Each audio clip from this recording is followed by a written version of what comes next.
Bonjour à toutes et à tous, bienvenue pour ce troisième RDVG, les rendez-vous du vendredi. Trois sujets aujourd'hui, un sujet international sur l'enlèvement d'un journaliste français au Mali, un sujet national sur le pass ou le passeport sanitaire dont on commence à beaucoup parler, et puis un sujet national et local qui concerne la pêche dans la mer de la Manche et les gros problèmes que nous avons en ce moment avec nos amis de Jersey.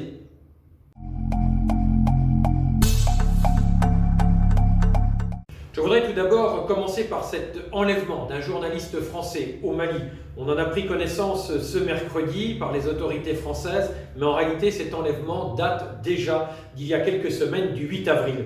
Une fois de plus, et je pense à sa famille, à ses proches évidemment, une fois de plus cet enlèvement dramatique met en lumière la grande instabilité dans cette région, le Mali. Nous avions déjà parlé du Tchad avec la disparition du président tchadien il y a quelques semaines, tué par les rebelles.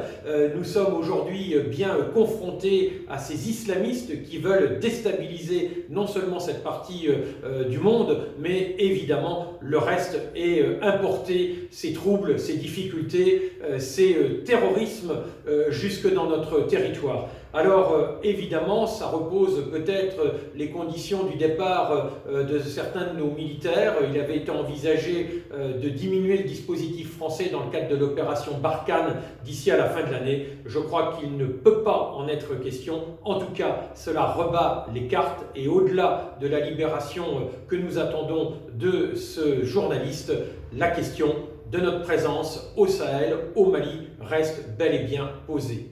Deuxième sujet qui est important, c'est celui du pass sanitaire. Depuis quelques jours, quelques semaines même, l'idée d'un pass sanitaire est examinée par le gouvernement et figurera même dans le prochain texte sur la sortie de l'état d'urgence sanitaire.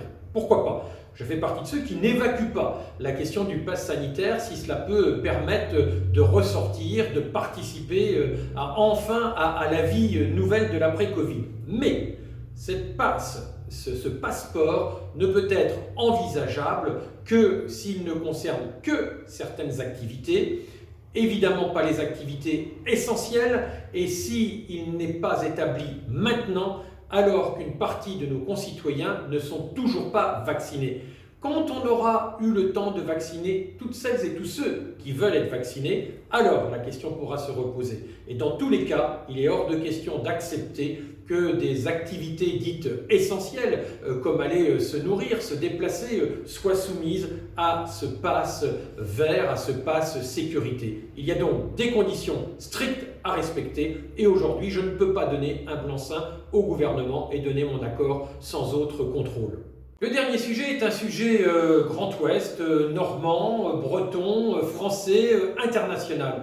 C'est l'accès aux eaux territoriales britanniques pour nos pêcheurs.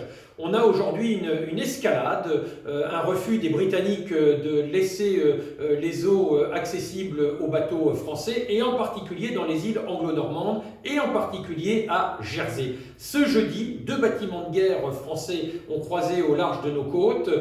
En riposte, 2 bâtiments britanniques ont croisé et ont trouvé sur leur chemin une cinquantaine de bateaux normands, bretons, des pêcheurs de chez nous qui sont éjectés de leur droit de pêche. Ça ne peut pas durer.